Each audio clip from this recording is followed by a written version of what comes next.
Ajnana Timirandhasya Jnananjana Shalakaya Chakshurun Militam Yena Tasmai Shri Gurave Namaha. Hare Krishna. Yesterday evening also I had just like now I'm being called, just like this, to speak to all of you, students. So yesterday evening also, after Sandhya Arati, I just met with the Gurukul students.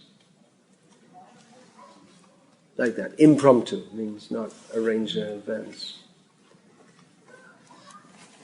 And so I asked them the same question that Hiranyakashipu asked Prahlad. What is the best thing that they've learned? And I asked them if they knew the answer. Do you know the answer? What did Prahlad say? Shravanam? Yeah, some of the Gurukul boys could say it also. Shravanam Kirtanam Vishnu Smaranam Pada Sevanam Archanam Vandanam Dasyam Sakhyam Atmanivedanam. But actually that's not the complete sentence. In the shlokas, sometimes the sentence goes over more than one shloka. So what's the rest of it? Iti Pungsapita Vishnu Bhaktis Chaina Valakshana. What is it? Bhaktis Chaina. Yesterday also forgot the third line. I better look it up. Tadmanya Adhita Mutamam. That finishes the sentence. I consider that to be the topmost learning. So Shravanam Kirtanam Vishnu Swaranam Pada Sevanam Archanam Vandanam Dasyam Sakhyam Atmanivedanam Iti. So all of this, in this way, a person offers all these activities to Krishna in bhakti, in 9 processes. So this is the topmost learning. So that is what is to be learned. But in another sense, bhakti is not to be learned at all. Can you learn? Does a child learn to love his mother? Is something to learn? He has to go to school? Maybe it'll be like that. Like they have marriage counseling and all this. What people normally, they used to do, now you have to go to study. Like the girls go to college to learn home science, how to keep the house clean and all this kind of thing, which they used to learn at home. So can you learn about bhakti or not? If you say yes, you're wrong. If you say no, you're wrong. You're always wrong. Whatever you do, you're wrong. You're wrong, you're wrong, you're wrong. It's the opposite of modern psychology, in which you're supposed to encourage the students. There's this whole psychological speculation that you shouldn't make them feel bad. You should make them feel good. Whatever they do, you encourage them and tell them you're great, you're wonderful, whatever. So there's a whole generation that's grown up in America thinking whatever I do is wonderful, and they don't do anything. They're just completely useless for anything. So training means both sides, encouraging and slapping. And actually, as Srila Prabhupada taught us from Chanakya, the slapping is more. Lalayan bahavo dosha, tarayan bahavo guna. Patting, Prabhupada called it lalayan, patting, or just fondling. There are many faults in that. And slapping, tarayan, means literally beating. There are many good qualities in that. So it's opposite to modern psychology. But both things are there. In Kali Yuga, it seems people are very weak-minded and they can't take much slapping, much discipline. Then how is Krishna consciousness going to work at all? Because discipline is required. Without discipline, how can you be a disciple? Without shashan, how can you be a shishya? But then people are just so weak-minded that a little slap and they collapse. And then we fall on psychological theories, how you have to adjust with people and talk with them, smile at them. But actually the Guru is supposed to be very strict. In Dwarka, one time I was there, I was speaking with some local brahmanas. There's a large brahmana community there. And some young men, they're about 30 years old. From my perspective, that's young. So they told me about their guru. He's the teacher in the school there. The guru. The school means they have a traditional education. They learn shlokas. They're going to be priests in the temple. And when I'm talking about brahmanas, I'm talking about the priests in the temple. There are many priests in the temple. He says, very strict. Very strict. Won't allow any nonsense. But you could see how much respect they had for him. And I met him and I spoke with him. And he's a smarta. Like this. But he's a guru. He has that guru bhav. And I just by speaking with him, just immediately you can see how he's definitely very strict and very principled, but very affectionate also. Not that he's not strict, but his affection does not manifest as this fluffy show of affection, but there's nothing behind it. You know, oh, we love you, we smile. There's nothing there. There's no actual desire to benefit the person. Whereas with this Upadhyaya, isn't it? I don't know. Do you know his first name? No, you were there, right? You know what I'm talking about. He's there in that Dwarka movie. So even he's very strict, but there's all the young men, last two generations, they respect him, and actually they have very deep affection for him, because he's not just teaching them. It's not just a job. If you go to the school or university now, you'll have a teacher, and it's the job to teach. But there's no affection with any teacher. After I left school, I never saw any of my teachers ever again. There's never any thought of doing so, either from their side or from my side. And one of the teachers, he told me that I'm a teacher because it's fairly decent pay, short hours, long holidays, no stress. That's why I want to be a teacher. No idea of benefiting them. It's just what's most convenient for him. So our whole concept of education is different. It's meant for Nitya Siddha Krishna Prem Shadha Kabunoi Shravanadi Shuddha Chitte Koriyadoi. Krishna consciousness cannot be taught, but it can be revived. So this teaching is not exactly teaching in the way that it's conceived of in modern education, but rather it's reminding people of what they should already know.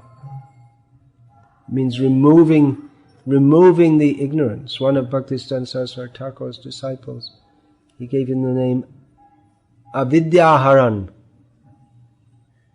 the name for Krishna, who removes ignorance, the dispeller of ignorance.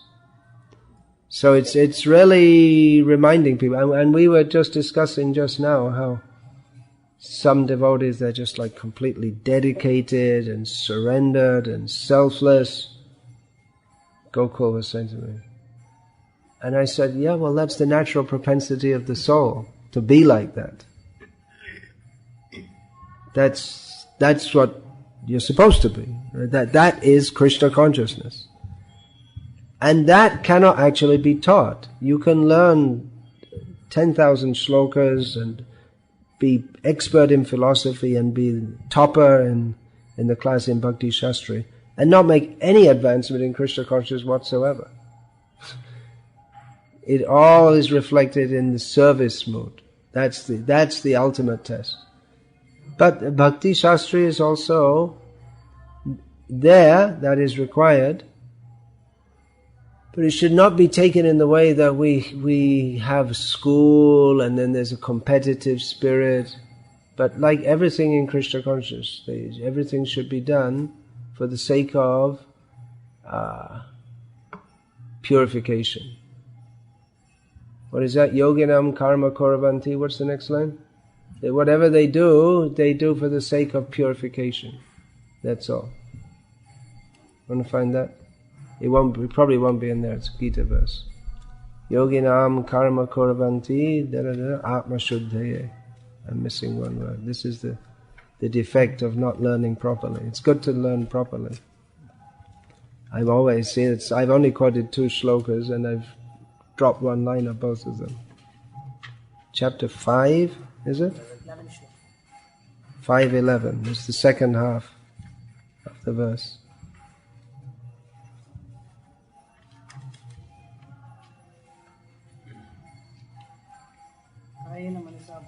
Kayena manasa buddhya Kevalair indriyairapi yoginam karma koravanti sangam tyakvatma shuddhaya. Read the translation. The yogi is abandoning attachment. The yogi is abandoning attachment. Act with body, mind and words and intelligence only for the sake of purification. And even with the senses. Only for the purpose of purification. Yeah. For the purpose of purification. So it's not so much a matter of learning many subjects. That should also be there. That's also required. But that does not in and of itself constitute the essence. Purification. And what is the symptom of purification? Service mode. Selfless service. We're not doing it for ourselves. Selfless service means selfless service to Krishna. So that's why you have to have the Bhakti Shastri course. So otherwise you may get the idea of selfless service. Mother Teresa, selfless service. No. She got it wrong. She didn't do her Bhakti Shastri course. And if you don't do the Bhakti Shastri course, you may also think that Mother Teresa's selfless service, from every perspective it seems to be selfless, but because it's not properly focused, it's not on the right, it's not offered to he who is the proper acceptor of selfless service, then it cannot actually be selfless. Because first thing, to be selfless, you have to know who you are. Who is myself? You can't give up a sense of selfishness, and first of all you have to know who you are, who is yourself. And that means to understand ourself in relation with Krishna. So it's a false selflessness. If you conceive, I am such and such a person of this material world and I'm acting selflessly. But that's a false selflessness, because first of all you don't know who you are. Or if you think that I am a servant of Jesus who is God and they killed God and he was dead for 3 days and everyone's going to hell unless they believe in Jesus. If you have a wrong conception, then your selflessness it's all misplaced. So it's important to know who we are, what we're doing, who we're doing it for, how to do it, the techniques have to be. Techniques and proper understanding has to be there, and that will be manifest in service mode. But even that selfless service mode and dedication, even in Krishna consciousness, that has to be, this knowledge of Bhagavad Gita is required. Otherwise that can be misdirected also, even in Krishna consciousness. And I've seen in Bengal, you read about the upper sampradayas, I've seen them in action, and you see people who are fully dedicated, but because they've got the wrong understanding, it all goes in vain. Here in Tamil Nadu, among the more religious people, Hindus, still the name of Chandrasekharendran Saraswati is famous. He died about 15 years ago, something like that.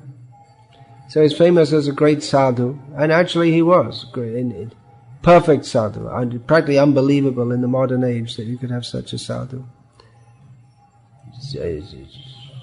Fully into, perfect representative of the Shankara Sampradaya, but he also didn't do his Bhakti Shastri. Well, he's extremely, far more learned in Shastra than any of us could hope to be.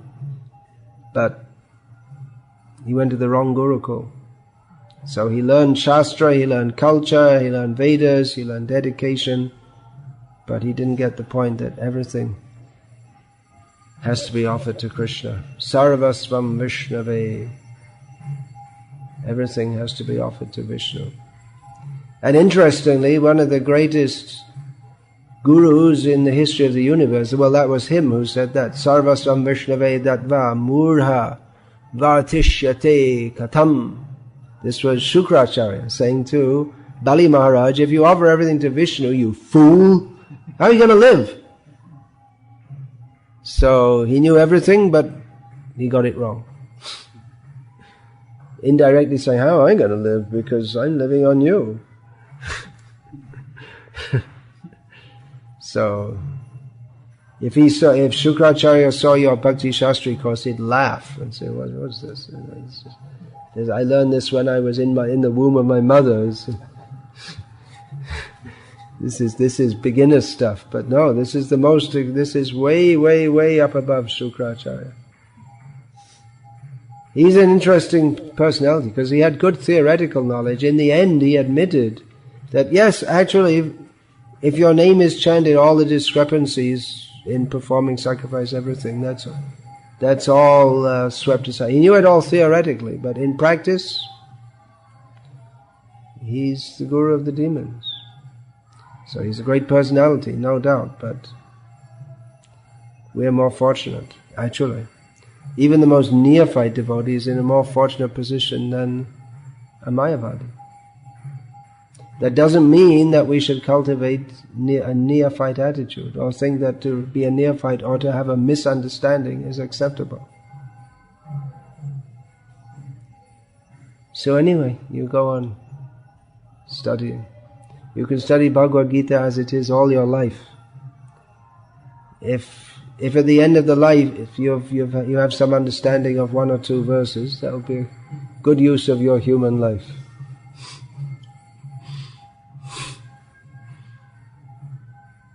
It's not a small thing, Bhagavad Gita.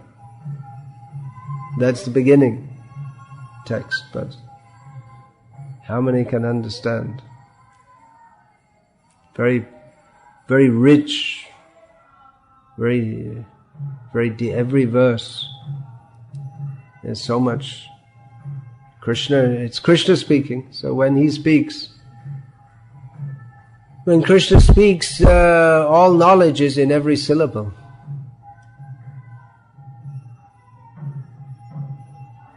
So we should study what Krishna says.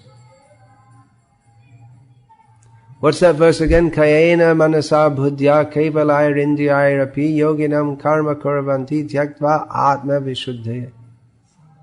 Sangam tyaktva atma shuddhaya. Yeah. It's not quoted much, but it's a very important verse. How we have to engage everything for the purpose of purification.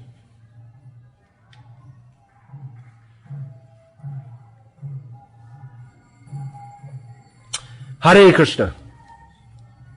Hare Krishna. I have a suggestion. Don't close the book with the pen in it, because then the binding it'll break the spine gradually. If you do it 20, 30 times, the spine will break. If you make a habit of it. So, minor suggestion, but we should carefully treat Bhagavad Gita. Hare Krishna! All glories to His Divine Grace, Srila Prabhupada. Hare Krishna.